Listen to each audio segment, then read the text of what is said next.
बाबा ने महाराज के रथ पर कई वर्षों तक जोश के साथ सवार किया था, लेकिन वृद्धावस्था के कारण उनके हाथ पहले की तरह फुर्तीले नहीं थे। उसकी सहायता के लिए महाराजा ने गबलगन नामक सारथी के एक अन्य विशेषज्ञ पुत्र को उसकी विशेष सेवा के लिए नियुक्त किया था। कभी कभी हमने महाराज को पुकारते हुए सुना और हम समझ गए कि उनका नाम संजय है, लेकिन चूंकि वे एक बड़े थे, इसलिए हम उन्हें संजय का कहने लगे। उनमें और आचार्य विदुर में काफी समानता थी।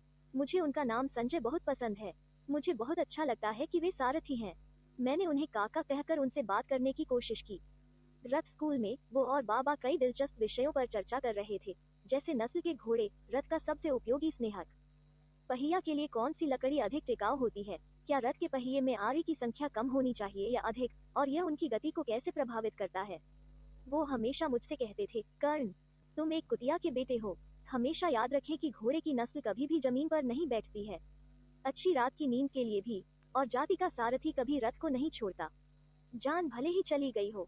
एक बार आयोजित होने के बाद जगह हमेशा के लिए रहती है। क्या मतलब है तुम्हारा चाचा घोड़ा कभी नहीं बैठता?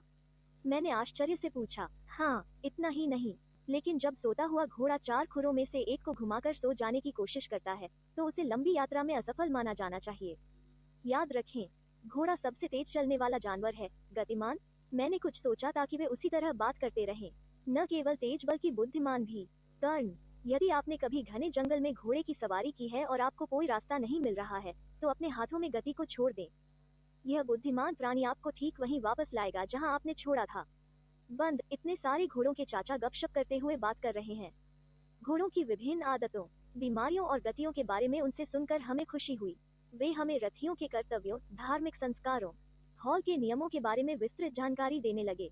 उन्होंने रोगग्रस्त घोड़ों पर प्रयोग करके हमें दिखाया कि अकाल, अकूत जैसे घोड़ों के खुर के रोगों के इलाज के लिए कौन से औषधीय पौधों का उपयोग किया जाता है। संजय का महल के सभी रथों के नायक थे। महाराज धृतराष्ट्र, पितामह, महामंत्री विदुर, राजमाता और अमात्य वृषभमा सभी ने सभा में उनका सम्मान किया। सबका चहेता संजय का समय समय पर मुझसे बातें कर रहा था। वो सारथकर्मा की प्रतिभा का विवरण बता रहे थे। कभी कभी सोना और मुझे माल और घंटियों से सजे हमारे रथों में राजनगर के चारों ओर घुमाया जाता था।